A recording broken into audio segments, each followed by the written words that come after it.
Very warm welcome to St Barnabas Church here in the west of Kensington, in an area that Dick knew well, that he was rooted in. We're here to celebrate the life of Richard Humphreys. Each of us will be here with a particular memory, with perhaps specific things or perhaps a general feeling, a general impression that you just carry with you. Perhaps it's a picture or an image. As we go through this celebration of his life, there'll be different readings and different reflections and memories. And our time will be enriched by the participation of Almere, of which Dick was the chairman of the trustees. And so each of the participants today had a particular link with him. And so we come together. And it's a mix of emotions that we have. But I'd like to welcome you particularly on behalf of the community here in St Barnabas, this parish, which is rooted in this area of Kensington. And together we're going to journey for the next hour or so. And so I invite you, as we begin, just to a moment of silence, and then we will give way to the music, and the service will continue without further announcements as different people come and take their part. Thank you.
Good evening, everybody. Thank you very, very much for coming to this event. I'd like to also add my thanks to Father Andy, to the church, to Leighton House, and especially to Liesl Odenweller, who's come all the way from Venice to participate in this event and share the music with Alamiri as well. One of Dick's greatest gifts was as a communicator about art, about history, ideas, people, And I wanted to share tonight some of his own words. I thought about reading you something from one of his publications, but actually I think something that is much more expressive of his personality is an extract from one of the leaving speeches that he gave at the Tate Gallery for one of his colleagues. Dick was the go-to person for leaving speeches at the Tate. He always managed to enliven what might otherwise have been a somewhat worthy occasion. And the extract that I'm going to read this evening is from a talk that he gave, or a tribute that he gave, to his colleague and ex-boss, Simon Wilson, who I hope might be here this evening, and I'm grateful to Simon for allowing this.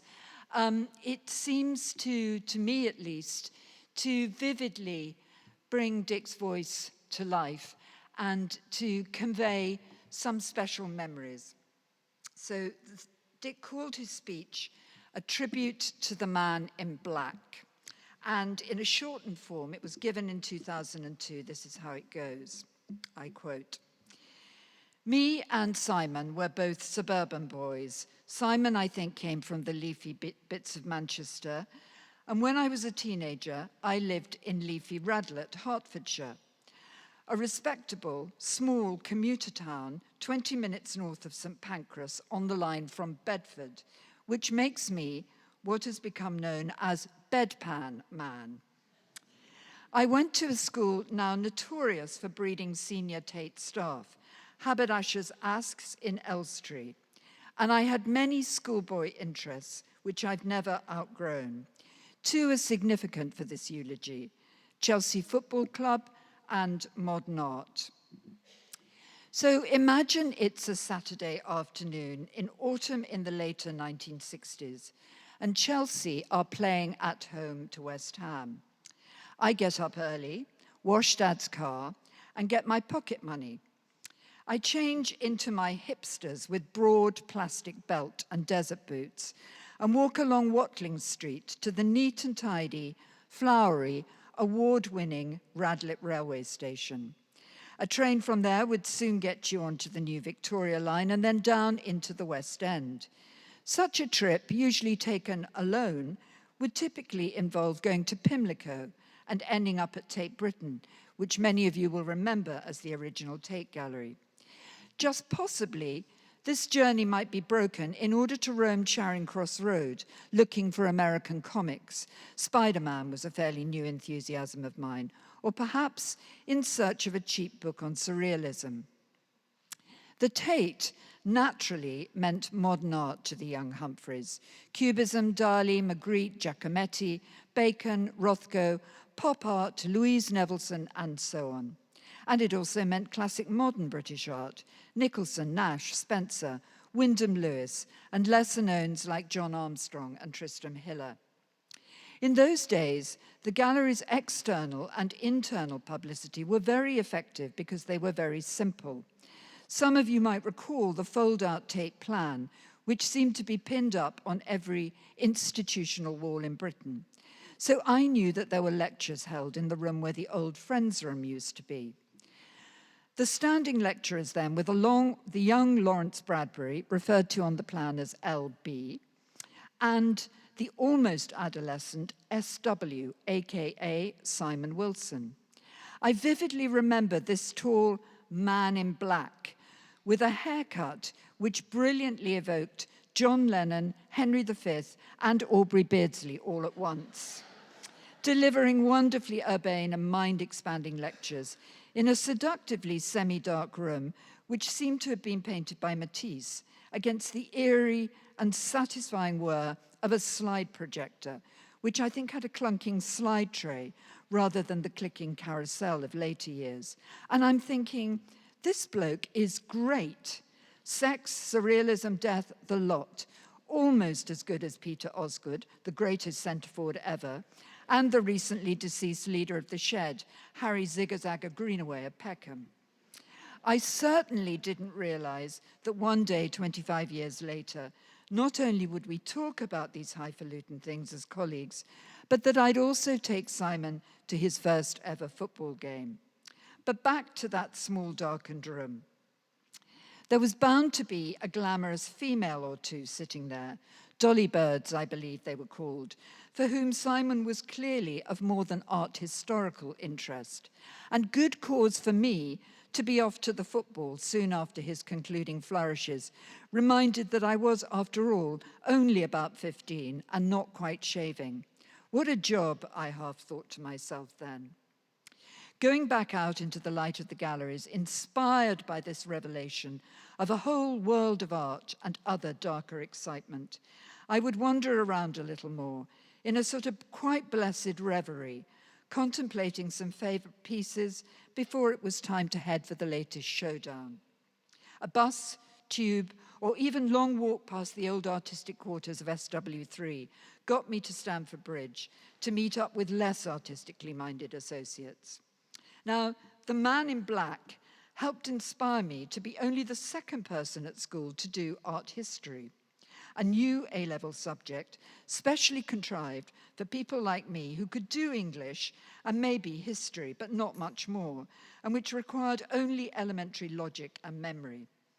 I even went so far as to subscribe to the extremely dull but informative Arts Review, and to join the legendary Radlett Art Society, dominated, of course, by middle-class and middle-aged women, as Simon and I have been so happily ever since.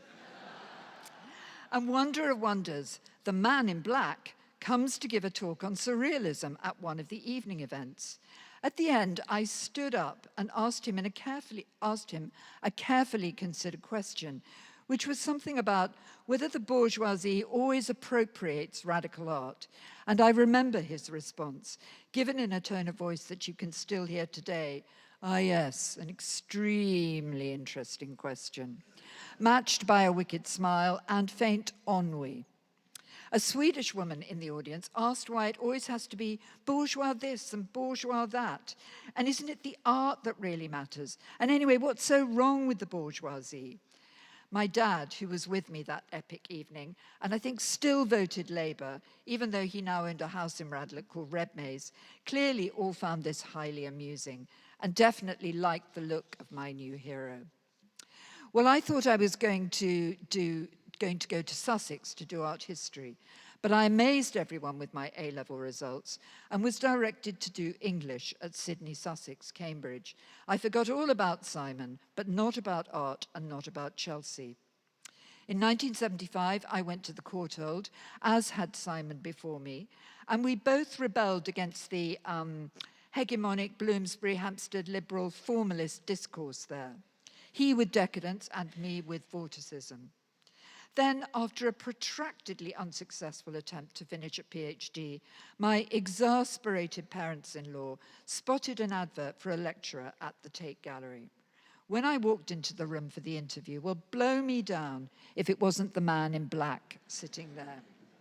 And much against his better judgment, Simon went along with the then director, Alan Bowness, and appointed me, rather than the astonishingly glamorous and frankly madly posh Lucy Havelock Allen.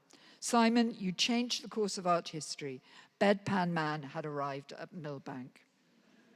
What a wonderfully kind, thoughtful, generous and indulgent boss you were for the next 10 years, teaching me the black arts of public speaking and writing clearly so that real people can actually understand and read what you have to say. You also gave me the freedom to learn so much about the wonderful Tate collection and anything else my wayward mind wanted to pursue, protecting me from virtually all management grind and letting me do ridiculous things like staging off-Broadway plays by Frank O'Hara in the abstract expressionist rooms, asking Dick Hebdige to talk about scooters for reasons even now I'm not sure of, getting Andrew Brighton to frighten and humiliate John Hoyland, and putting on a centenary performance of a Wyndham Lewis drama at the Bloomsbury Theatre at vast and unjustifiable public expense. Simon also spent hours arguing for promotions for me And when Nick Sirota arrived and upgraded the post of head of education, a rash decision he realizes now, was both amazed and completely supportive and thrilled when I got the job.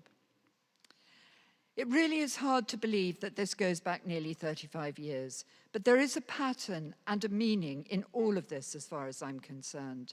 I don't know what it is, but I feel I've given this speech before, and that one day I will be traveling to Pimlico again and watching the man in black talking about Dali, sex, and death, and that Osgood will score another great goal, and Radlett Station will win another award for Best Flowers.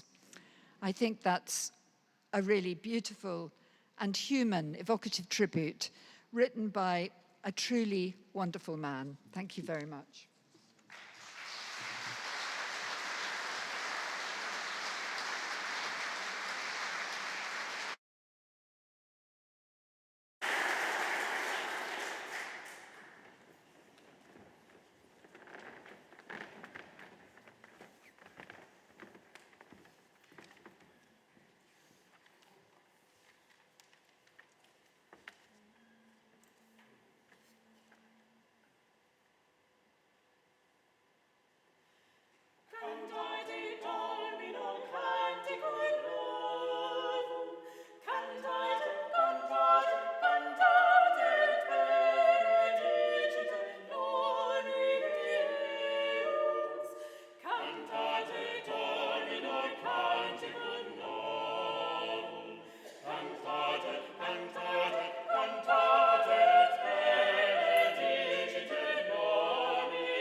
I met Dick in 1964, aged 11, in Form 1-8 of the first year of the Haberdashers' Senior School. I had come from a small primary school and found it hard to make friends in this new, rather competitive environment. But fortunately, I found Dick, a gentler, somewhat detached boy, and by the end of that first year, he'd become my great friend. Kind, witty, and fun to be with. And so he remained for the next 61 years. We discovered the 712 Green Line bus, which went from me in Golders Green to him in Radlett, Hertfordshire, so we could see each other at weekends. At his place, we would wander through fields chatting away, returning to his house for tea with his homely mum, Mary, who'd tease me for being a townie. She made memorably good tea, hot and strong, with a tea cosy on the teapot. We had an Irish English teacher called Jacko Craig, with whom we studied a book for early teenage children called Chang of the Siamese Jungle. Jacko would begin a lesson by saying, "Get out your Chang," which appealed to our early sense of double entendre and remained a catchphrase between us into our 70s. Another was the word later, said with a particular inflection. Dick always brought a sandwich box to school with tasty sandwiches made by his mum. I had the inferior school dinners, but he'd occasionally give me a sandwich, which encouraged me to sometimes ask for one, to which his standard reply was, "Maybe later," which became simply later, always said with a smile and a raised finger, simply meaning no. An early example of Dick's dislike of confrontation and his skill at avoiding it. Most of us didn't like playing rugby on cold winter afternoons. Dick made the mistake of executing a skillful pass, which caught the eye of the enormous rugby master, Dave Wrench, who when another boy started crying, when another boy started crying, Wrench chose Dick to demonstrate that being hit hard on the head shouldn't make you cry, saying, "You don't mind being hit on the head, do you, Humphreys?" while giving him a series of hard whacks, which Dick managed to endure without crying, though afterwards said that he thought he was losing consciousness. Dick's parents came from rural Essex, so we became Essex County cricket supporters, travelling to watch them when they played at Leytonstone and Ilford on usually damp summer days. We also joined the naval cadets at school and paraded in Navy uniforms, going into a submarine in Portsmouth and enduring an all-night exercise across muddy fields in cold rain to the fury of Dick's mum. So, the early years of friendship went by, and aged 14 or so, we began to meet girls. Dick even had a girlfriend in Radlett, whose family unfortunately moved to Croydon, where I went to my first party at her house, intrepidly crossing South London by overground and bus in the flowered shirt my mother had made for me. Then began the North London party years. Our duo expanded to a foursome with Chris Rich and Simon Boswell, and later to a fivesome with Steve Sherman, all of us from the same year at Habs. My parents were always away at weekends, so we'd assemble at my house on Saturday afternoons before setting off for parties we'd heard about during the week, from Islington to Willesden, from Radlett to Westminster, and all points in between, by bus, tube, or overground. We were seldom invited, but invariably let in. We'd wind up back at my house, talking into the night, with people sleeping on sofas and the floor. Around that time, Dick entered his skinhead phase. He started wearing stay-pressed trousers, Ben Sherman shirts, a Harrington jacket, and Doc Martin boots, and his hair got shorter. He'd been a Chelsea supporter since his dad took him to his first football match at Stamford Bridge. But now he liked to stand on the terraces at the shed end of the ground with assorted Chelsea-supporting hooligans and fellow travellers. I sometimes went with him and found it terrifying. A great crowd of excited young men singing, chanting, jumping up and down and surging backwards and forwards up and down the seatless terraces. I avoided making eye contact with anyone and spoke in my best Cockney to blend in. Dick simply loved it all and was as interested in the outcome of the fights between the fans as he was in the actual football results. At the same time, he was getting interested in art history and gave lectures at school with slides from the Tate Gallery. History of art and football hooliganism aren't obvious shared interests, but perhaps they complemented each other.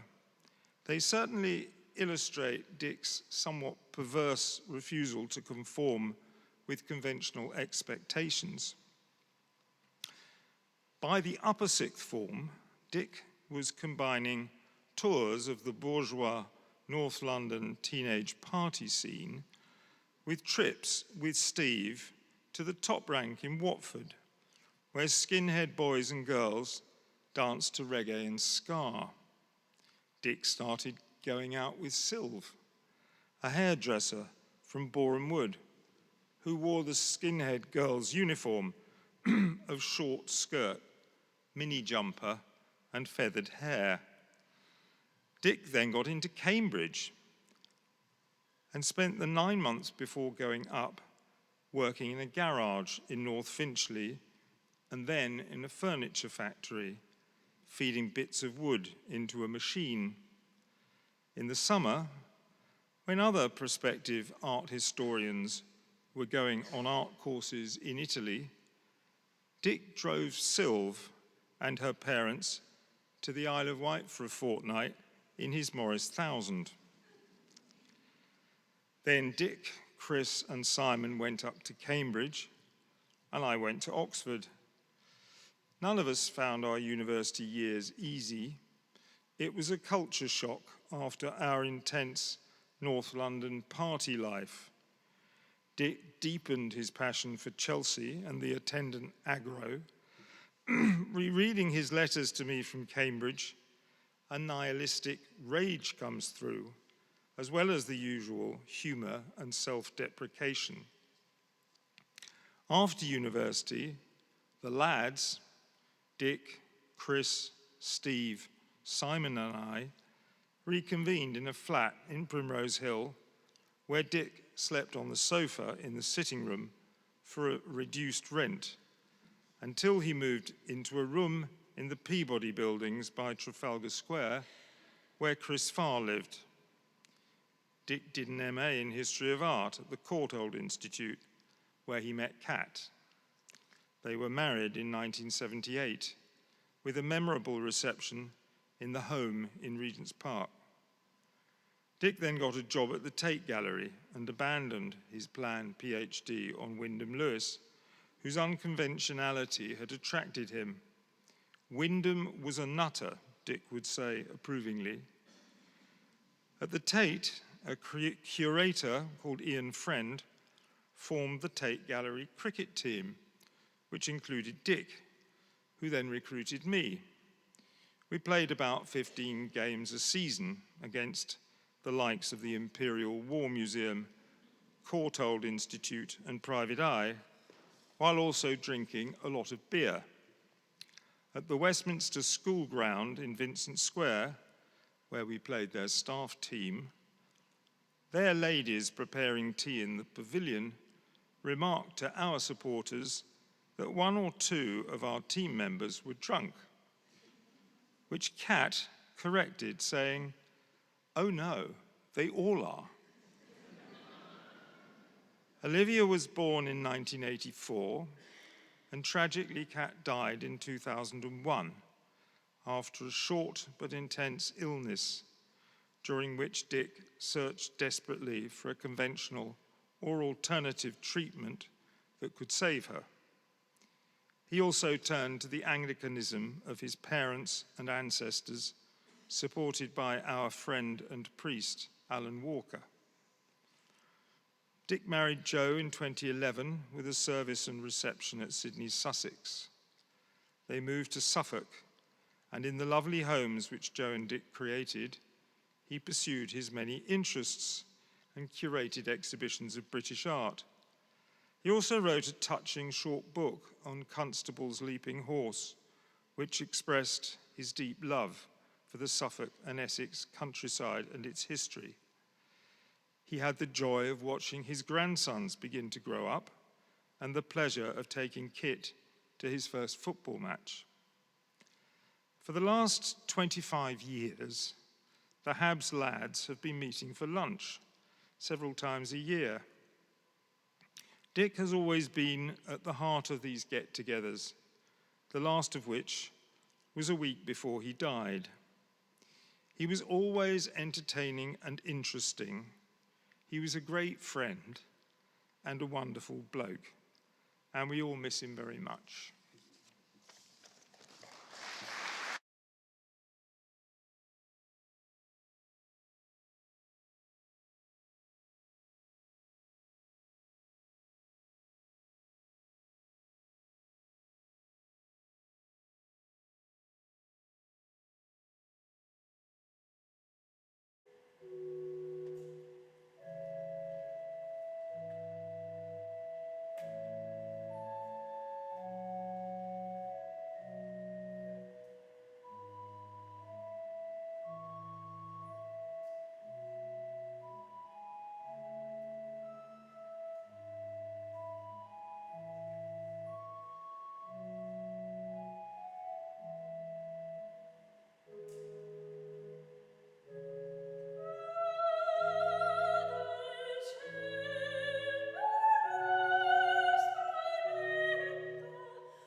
Given Dick's interest in the culture of Anglicanism and his mild amusement and bemusement about the fact that my father was a country priest, I feel I should be sitting in the pulpit to deliver this, but it's not a sermon, it's a memory.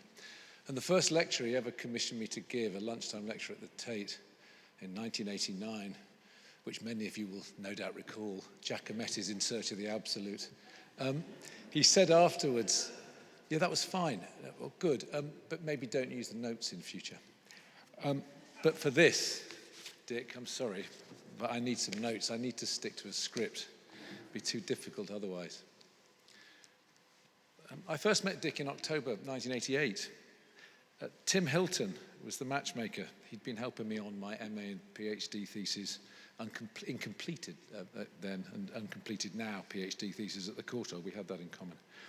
And Tim thought, as he put it, that you seemed to be able to talk about art, which was, and the Tate was looking out for new young lecturers, and that was about as much of a front-on compliment as you ever got from Tim. So he said you should go and see this man called Dick Humphreys. I was pretty trepidatious when I arrived at the Tate. I remember Dick meeting me on the steps with that twinkly-eyed curiosity that he had. And he soon put me at my ease, and we wandered through the galleries. And he had that capacity, didn't he, to make you feel smarter than you were and to tease out your interests. I think I remember feeling relief that he wasn't an ardent Ruskinian nor a communist like Tim Hilton. But we connected, I think, on a number of levels. I could delude myself into thinking he thought I was a man of vision and promise, but there was a much more profound connection we'd had, which was we discovered we both supported Chelsea Football Club. I think I'd expressed an interest in David Mack because Dick had commissioned, which I didn't know at the time, but I'd seen this amazing interview that a footballer called Pat Nevin, a Scottish wizard who played for Chelsea, was interviewing David Mack. And when I expressed admiration for this, Dick said quite proudly, actually, well, yeah, I commissioned that, I brought them together. And he immediately realised, because he had quite an ear as well as an eye for cultural difference, that I wasn't a Londoner. So he said, where are you from? So I explained I was from Derbyshire, from Chesterfield. Lunatic Midlanders, later, was how he described us and Joseph Wright of Derby, as in the Lunar Society. But he thought that was a badge of honour, because in 1988, when we met, Chelsea were in the second division. They'd just been relegated. We were in the middle of a 24-year drought without trophies. So we weren't the glory hunters that some football fans supporting teams like Chelsea or Arsenal perhaps are nowadays. It was Dixon, Jury, Speedy and others that we went to watch. And we were straight up at the end of that season. But I remember meeting him regularly. He wasn't so interested in the hooliganism by then. We could meet at the tea room at the back at the shed, which is up on the left-hand side. So you could just say, we'll see you at the game and we'll meet by the tea room. And it was there that actually the first year or so of lunchtime lectures that I might give were discussed. They're quite elevated conversation for Stamford Bridge at that time. Jeremy Lewison joined as well, those meetings. And he was a Chelsea fan in those days. Well, I think he still is, but he doesn't go very often. But this idea that Chelsea Football Club as an extension of the Tate was sown for me. After the restructuring that Joe mentioned in Dick's wonderful valedictory goodbye to Simon at the Tate Learning Department, the Education Department as it was then, Dick recruited me and he became my boss. He was the kind of boss that he described Simon as, actually. And there was this wonderful culture there of Sylvia Laharve, who's here today, and we've just discovered was a skinhead back in the day, or maybe there wasn't that Sylv, but anyway. And Gloria and Juliet Nissen and Dick Thomas and Jane Elliott and the Whirling Dervish, who was Sarah O'Brien Tuig and Cairo Howell and others later. With this presiding spirit over all of us, Simon Wilson, the surrealist scholar clad in yellow rubber gloves, which, if you're bemused or intrigued by, I can explain later. But Dick's former mentor, as we've just heard, and it soon became clear that Dick was mine. And when I pointed this out to him, he said, rather pleased with himself, that made Simon my great mentor, or my grand mentor. There was a time when lunchtime lectures without mobile phones, occasionally they could fall through, or the lecturer didn't turn up, or there was a miscommunication.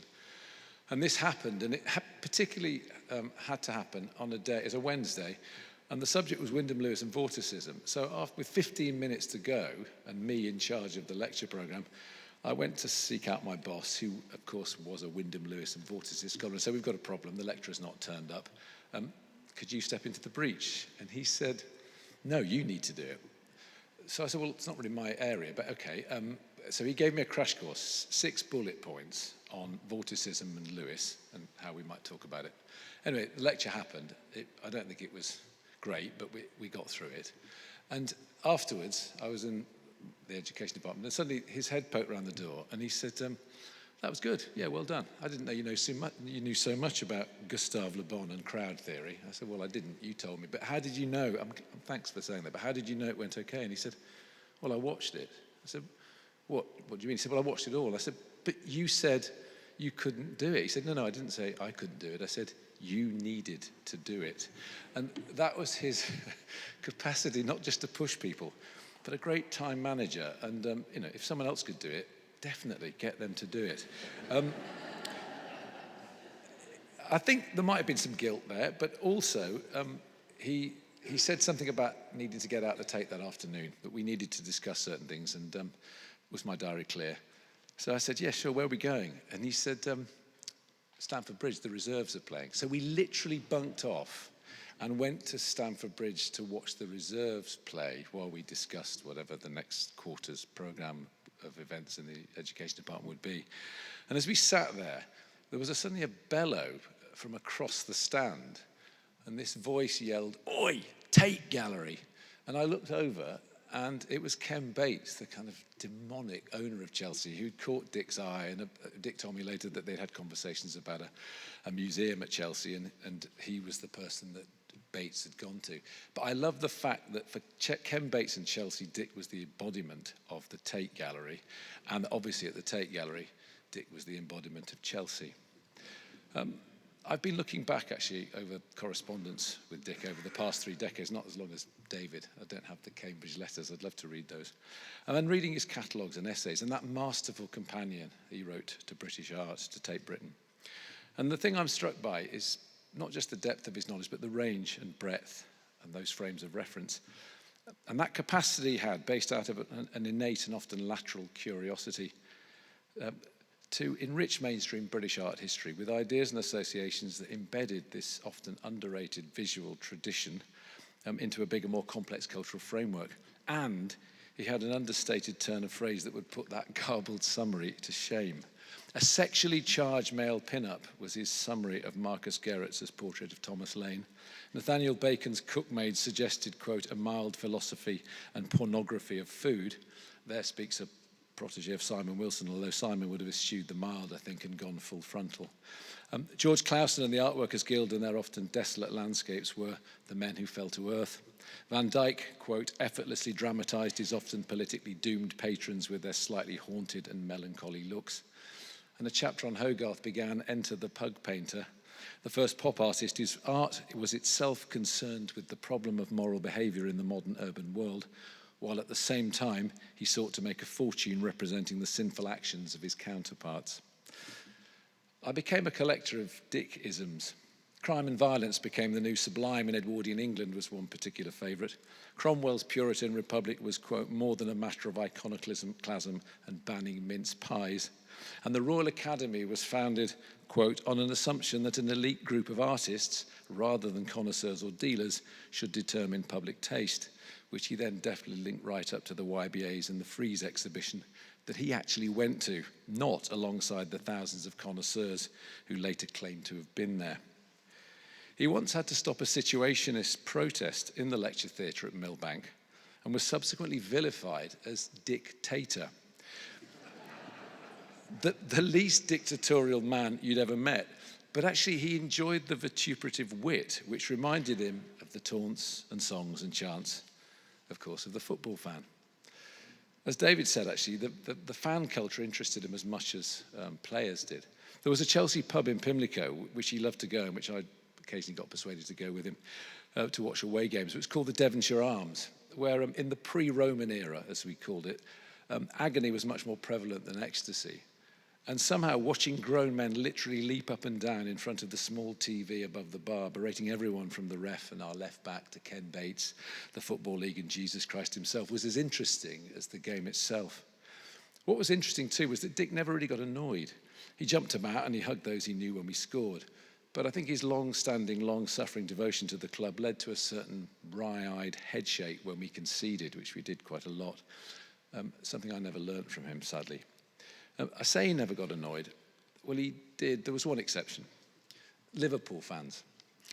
And that chant of from Stamford Bridge to Wembley, you still ain't got no history. This would trigger a stream of witty, actually often unrepeatable invective from him about the 29th of May 1905 when Chelsea got elected to the Football League with Leeds City, as they were then, Burslem, Port Vale, about Scouse exceptionalism and their misunderstanding of Francis Fukuyama. He used to love saying Francis Fukuyama in a Liverpool accent. Be the end of history rather than no history.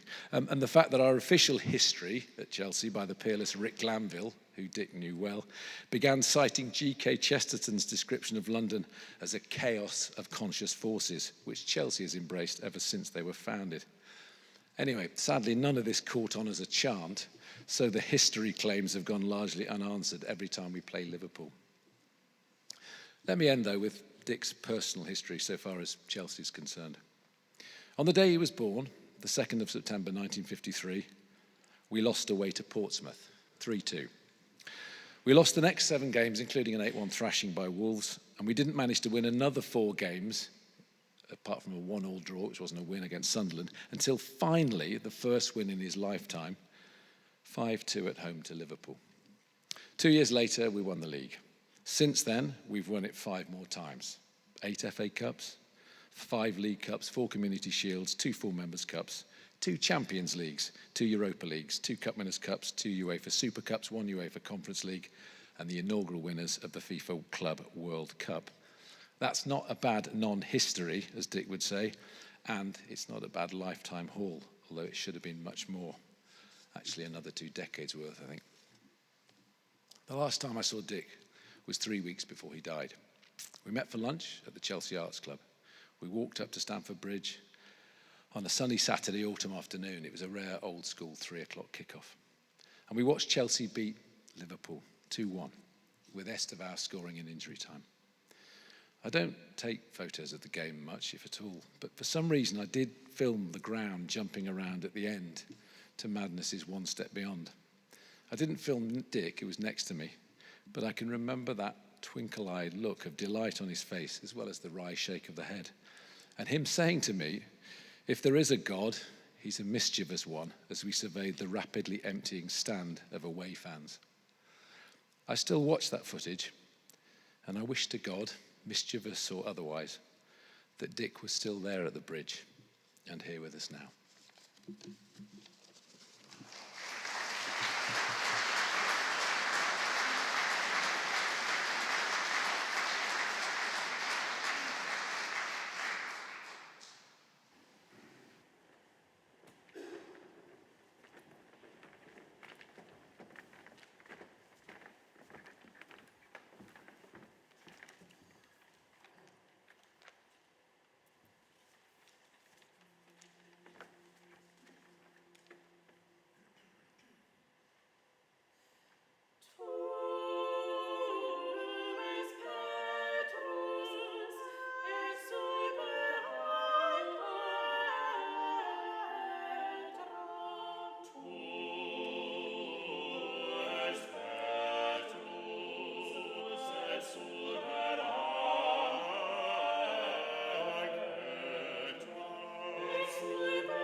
It really isn't easy to be speaking after David and Tim, who very brilliantly evoked Dick's multitudes.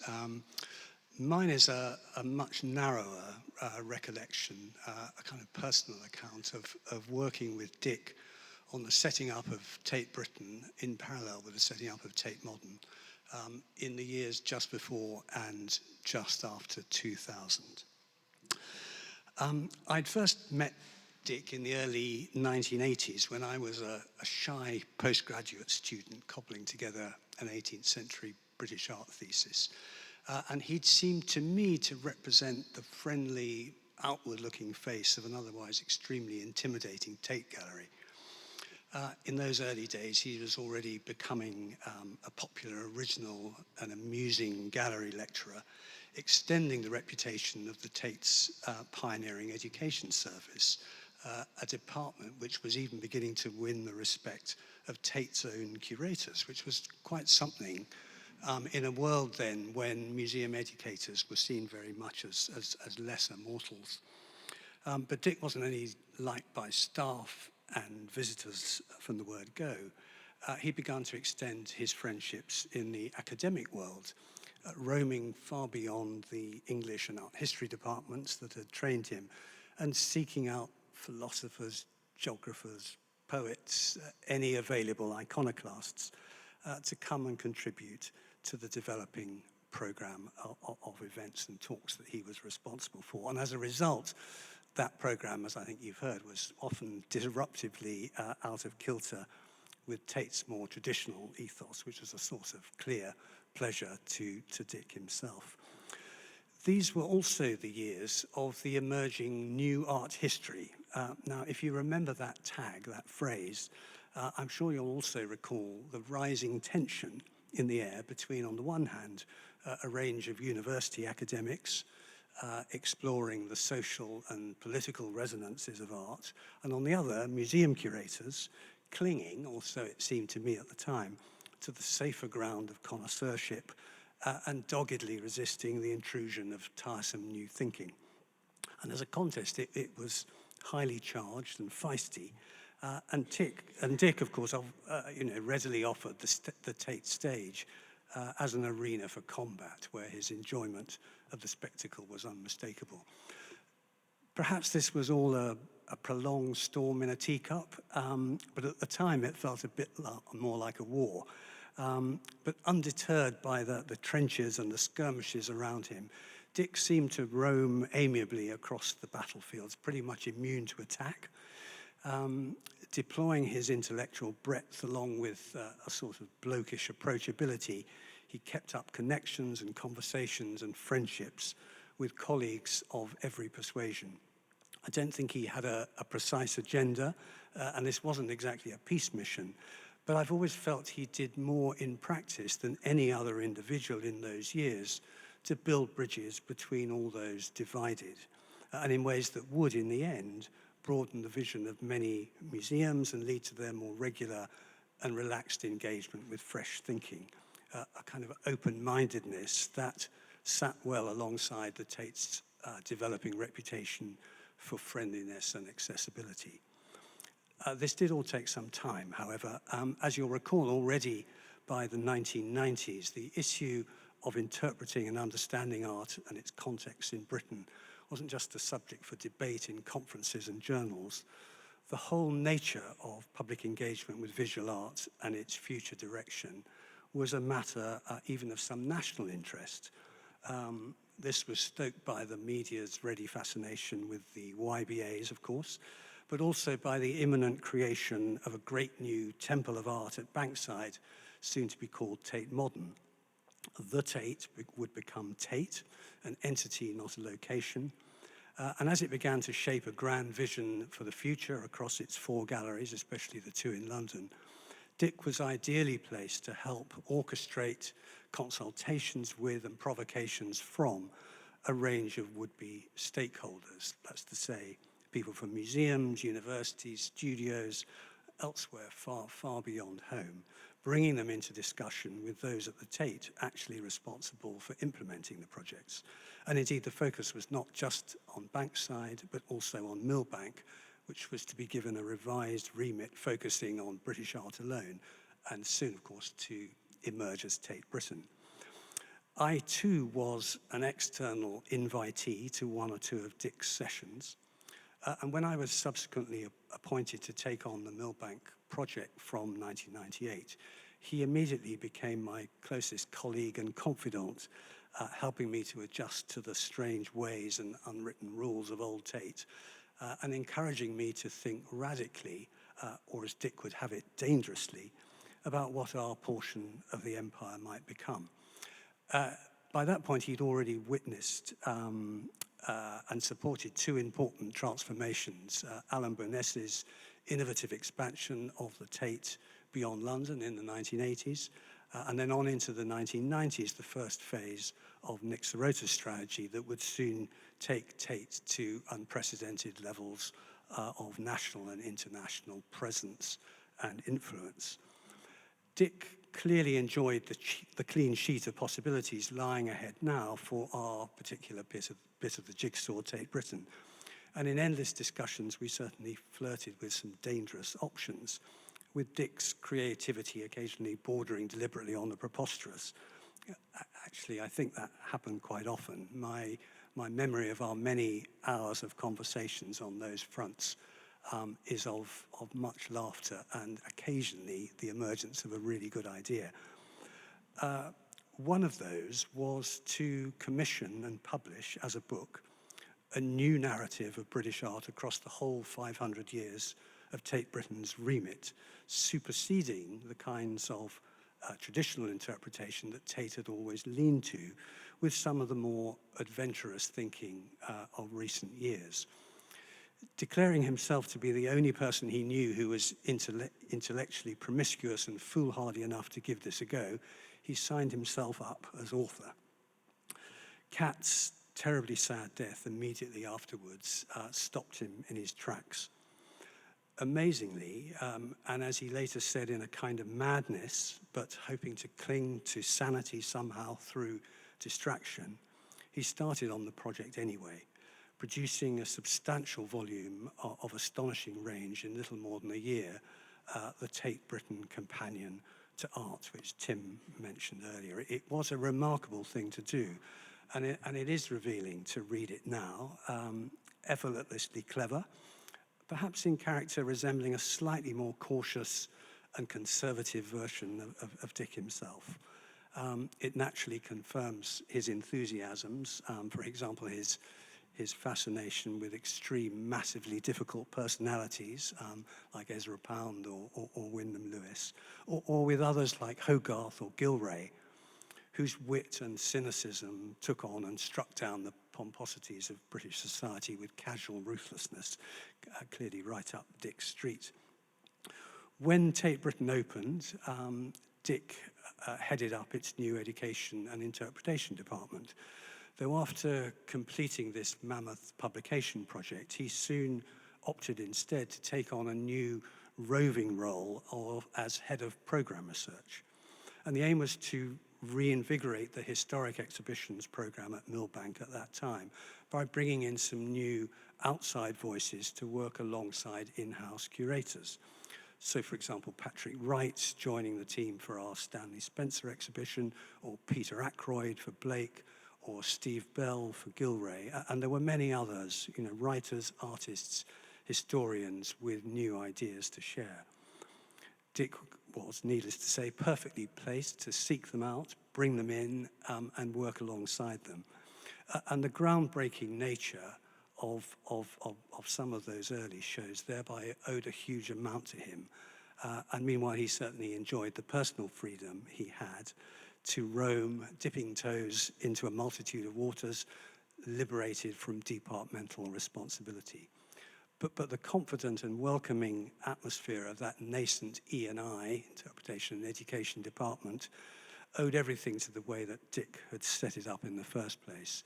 And it remained a vibrant and original force, driven forward notably by its head of public programs, a certain Joanna Banham. Her subsequent marriage to Dick was, I have to say, one of the loveliest things of all to come out of Tate Britain in those years. Looking back now, 20 plus years on, at all that activity and upheaval for Millbank and for Dick, I'm acutely aware of how much I personally gained and took from my friendship with him.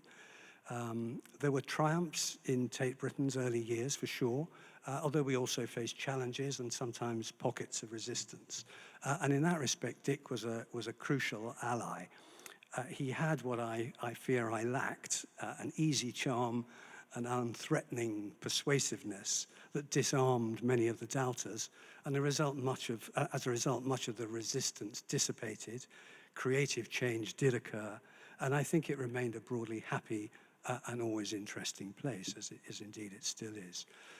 My debt to him is huge, as it is, I think, for so many of us, not just for all the things he achieved for Tate across more than 25 years, but for his talents as a friend and a colleague, for which he was deeply valued. I think he loved Tate, actually, and it loved him. Of course, alongside the reliably subversive humor that we all enjoyed, I know he had his personal demons and doubts too. But more than most of us, perhaps, he seemed increasingly relaxed about acknowledging them, along with one or two regrets, comfortable nonetheless that he wasn't going to change the world, and in fact never necessarily wanted to, happy in the satisfaction he found in continuing to look and learn and write, and of course to make jokes as often as possible, puncturing pretension wherever he saw it. And perhaps in that respect, he had one thing in common with James Gilray, but without a shred of the cruelty, quite the opposite. Dick was the kindest of men.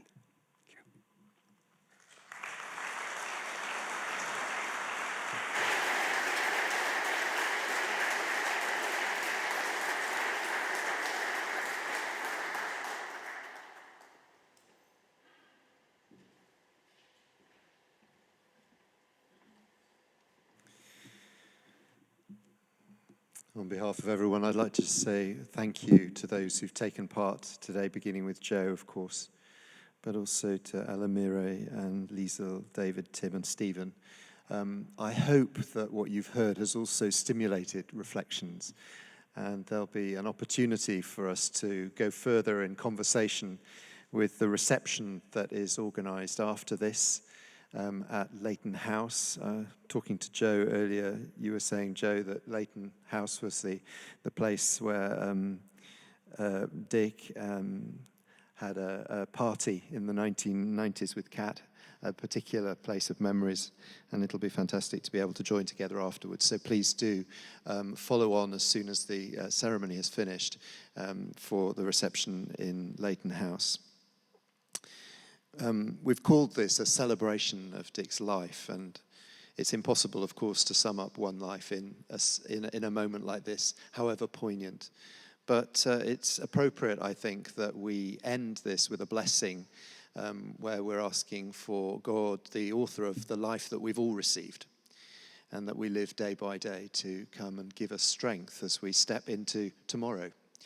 And so to receive this blessing, I'd love to invite you to stand, please.